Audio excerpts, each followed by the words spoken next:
Di kelas 7 dan kelas 8 kan sudah pernah belajar berpikir komputasional belum? Sudah. Ada yang masih ingat pengertiannya itu apa? Masih. Siapa yang masih ingat? Bu. Oke, Bintang. Gimana? Memecahkan masalah yang besar menjadi kecil. Oke, berpikir komputasional itu adalah memecahkan masalah besar menjadi masalah kecil. Kalau di kehidupan sehari-hari berpikir komputasional itu contohnya yang bagaimana, Bintang? Bu, cara membuat nasi goreng. Jadi kita harus menyiapkan bahannya dulu baru bisa memasak nasi gorengnya. Oke, jadi yang pertama kalau mau membuat nasi goreng itu disiapkan bahan-bahannya dulu. Bahan-bahan nasi goreng itu apa saja kira-kira? Nasinya, bumbunya, cabenya, terus sama alatnya ada pakai wajannya, pakai kompor. Kalau alat dan bahannya sudah siap kita bisa memasak. Itu cara berpikir komputasional.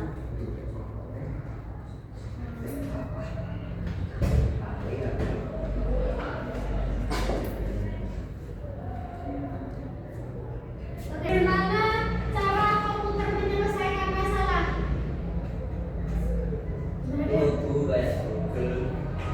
Kayak Google. Google itu gimana? Cara kerjanya Google itu gimana? Memberi jawaban. Langsung memberi jawaban. Jadi kalau cara kerjanya Google itu ketika kalian mengetikkan pertanyaan, Google langsung memberikan jawaban. Apakah komputer juga bekerja seperti itu? Nah, hari ini kita belajar pengertian berpikir komputasional dan literasi digital dan bagaimana penerapannya ketika ada sebuah masalah. Selain itu kita juga akan belajar proyek sederhana melalui Scratch. Kelas 7 dan 8 sudah pernah diajarin Scratch? Belum. Nanti kita belajar sekilas dulu. Dan bagaimana sikap kolaborasi. Jadi nanti kita akan belajar secara berkelompok. Oke, tadi Bintang sudah menjawab berpikir komputasional itu adalah penyelesaian masalah besar menjadi masalah-masalah kecil. Nah, itu adalah masalah besar itu apa? Masalah rumit yang dipecah menjadi komponen yang sederhana, dimulai dari mengidentifikasi masalahnya, kemudian merumuskan rencana penyelesaiannya dan bagaimana menilai hasil yang dikenal sebagai berpikir komputasional. Itu adalah pengertian dari berpikir komputasional. Terus, kenapa sih kita harus belajar berpikir komputasional? Oke, Shirley. Karena perkembangan teknologi saat ini sudah semakin canggih dan maju, Bu. Oke, karena perkembangan teknologi zaman sekarang ini sudah semakin maju, makanya kita harus belajar berpikir komputasional. Berpikir komputasional itu adalah berpikir secara terstruktur, mulai dari menyiapkan bahan dari masalah nasi goreng tadi, menyiapkan bahan, memasak, baru memakannya nasi goreng. Nah, kenapa kita harus belajar berpikir komputasional? Karena ini adalah salah satu keterampilan di masa depan yang sangat kita perlukan. Dimana di masa depan itu adalah perkembangan teknologinya akan semakin pesat.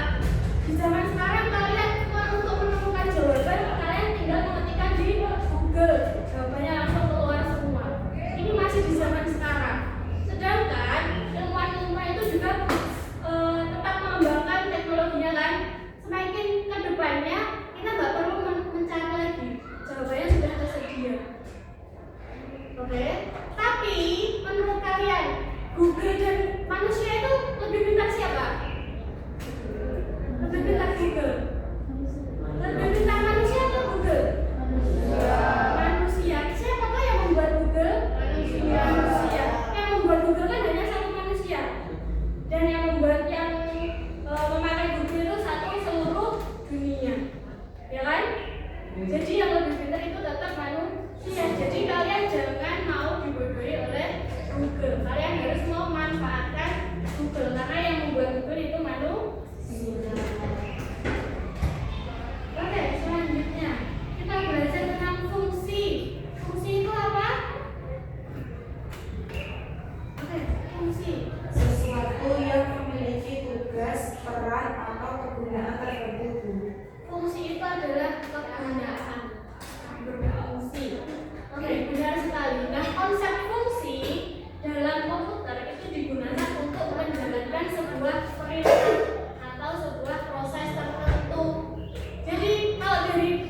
jawaban dari tadi, kalian mau mencari jawaban melalui Google.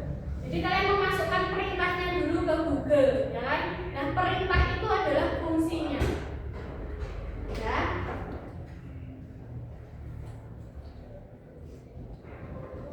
Nah, fungsi dalam komputer itu adalah tugasnya komputer. Jadi komputer ini cara kerjanya kalian memasukkan data dulu, harus diproses, baru mengeluarkan outputnya. Contohnya ketika kalian mengetik di Word. Sudah belajar Word? Sudah. Input itu dimasukkan ketika kalian mengetikkan sesuatu di dalam Word tersebut. Komputer memproses, jadi memasukkan data yang sudah kalian masukkan melalui ketikan, diproses, baru dikeluarkan outputnya. Outputnya kalau di dalam Word itu bisa berupa print out ketika kalian print. Kalau dalam Google tadi, inputnya itu adalah kata perintah kalian di dalam Google. Prosesnya, Google memproses mencari tahu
Bagian kanan sudah paham? Sudah jelas? Oh, kita pindah ke posisi sebelah kiri. Di sebelah kiri ini ada 3 kotak, ada kode, ada kostum, sama sound. Di bagian kode, kalian bisa menambahkan kode-kodenya. Itu ada motion, ada looks, dan seterusnya. Motion itu untuk pergerakan bendanya, pergerakan tokohnya. Kemudian looks itu adalah tampilannya, apa yang kalian tampilkan dari tokoh ini. Kemudian ada sound, sound ini adalah suaranya. Ada event, event itu ketika kalian melakukan sesuatu syaratnya apa eventnya. Terus dikontrol melalui apa, ini di bagian kontrol. Kemudian di bagian sense itu perasaannya, di bagian paucingkat atau di bagian warnanya. Terus operator, ini operator ini ketika kalian mau menambahkan matematika di dalam modul kalian. Oke, sampai sini sudah jelas? Sudah. Sekarang kalian waktunya berdiskusi. Silahkan didiskusikan dan dipraktekkan sesuai dengan LKPD yang sudah Bunda bagikan. Kalau ada pertanyaan, silahkan bertanya. Kalian bisa mengikuti waktu yang ada di sini. Gambarnya ada di sebelah sini. Kalau bingung silakan bertanya.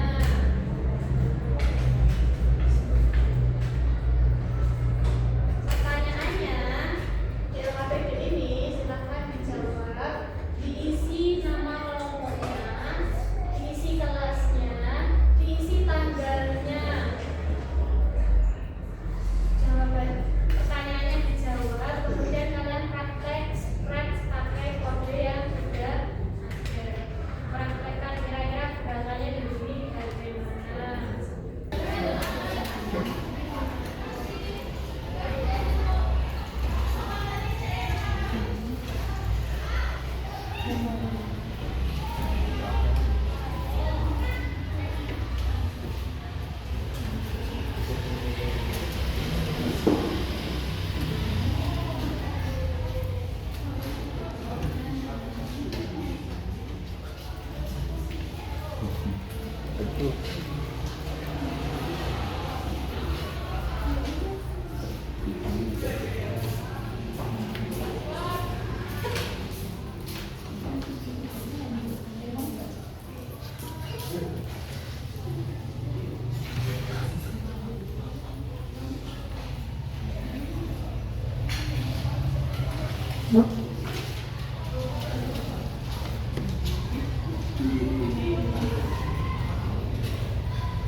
Nah,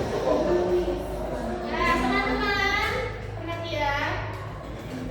Tepuk 1, tepuk 1, tepuk 2, tepuk 3.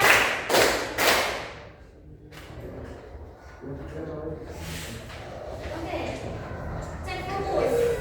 Sudah diperhatikan teman kalian yang presentasi ke depan.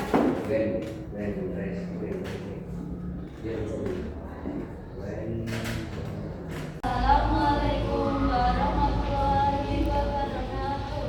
Waalaikumsalam warahmatullahi wabarakatuh.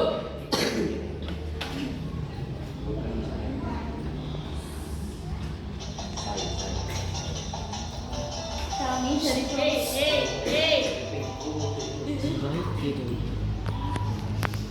Kami dari kelompok 1 yang beranggotakan saya, Fasilnya Aisyah, saya Charlie Aulia, Saya Muhammad Iqbal, Muhammad Alif. akan mempresentasikan hasil kerja kami.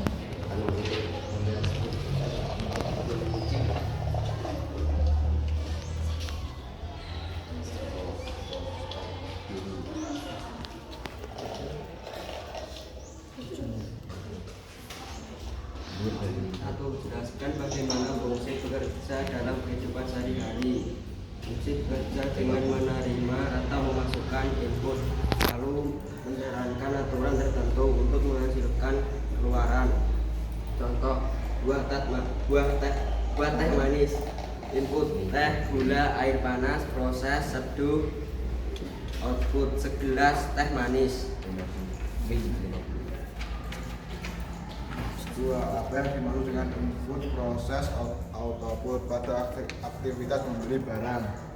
Input uang dan permintaan barang. Proses penjual menghitung harga, menerima uang dan menghitung kembalian. Output barang yang dibeli.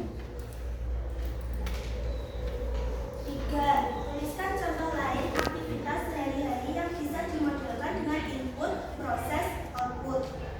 Membuat mie instan. Input mie, air, bumbu. Proses merebus mie dan mencampur bumbu. Output semangkuk mie instan siap dimakan. Oke, dari 3 pertanyaan ini kira-kira kalian punya jawaban yang lainnya enggak? Sama semua. Jadi yang nomor 1 sudah dilihat. Nomor 1, jelaskan bagaimana fungsi bekerja dalam kehidupan sehari-hari. Jadi harus dimatikan dulu. Oke, fokus. Tepuk 1, tepuk 1, tepuk 2, tepuk 3, tepuk 4, tepuk 4, tepuk 4 2 kali. Oke. Fokus dulu ke depannya teman-teman. Jadi fungsi bekerja itu adalah ketika kalian memasukkan data, menunggu proses dan menunggu hasil outputnya keluar. Contohnya tadi di kelompok 1 apa? Nomor 1 tadi membuat teh manis. Kan? Kira-kira kalian kalau mau membuat teh manis yang diperlukan apa saja? Ada gula, ada teh, dan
dan permintaan barang. Proses penjual menghitung harga, menerima uang, dan menghitung pembelian. Output barang yang dibeli. Output barang yang dibeli. Oke, inputnya itu barang yang mau dibeli dan harganya. Misal kalian mau beli mie, jadi ada barangnya mie dan ada harga barangnya. Dan kemudian Syaratnya yang kelima dimulai. kemudian prosesnya.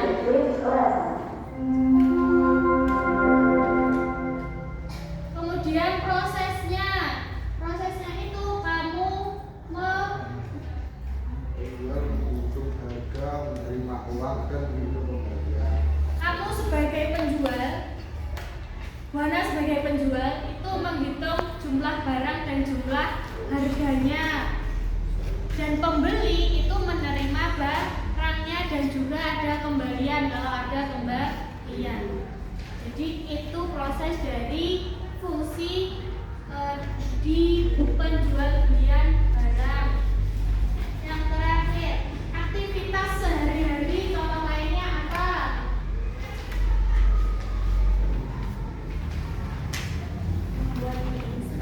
Membuat mie instan, kan?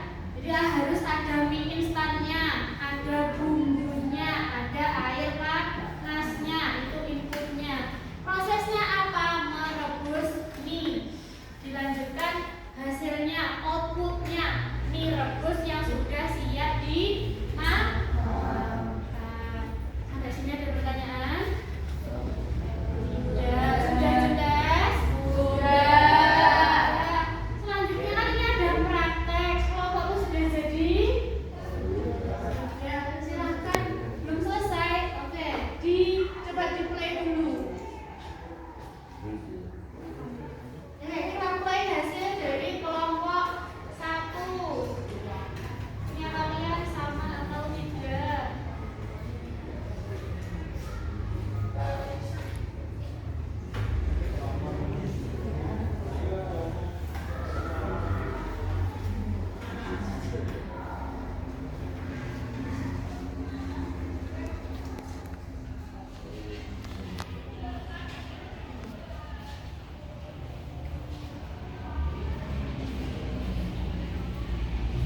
Oke, baru sampai sini. Nanti ini pelajarannya kita lanjutkan ke pertemuan berikutnya. Oke, silakan. Kita beri plus dulu buat kelompok 1.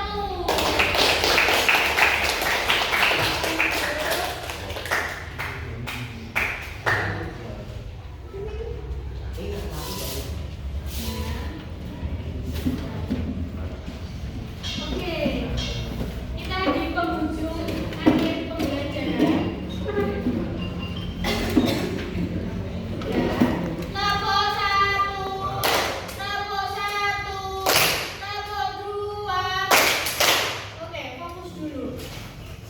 Kira-kira kalian hari ini belajar apa saja? Ketika belajar berpikir komputasional, kalian dapat apa saja? Belajar.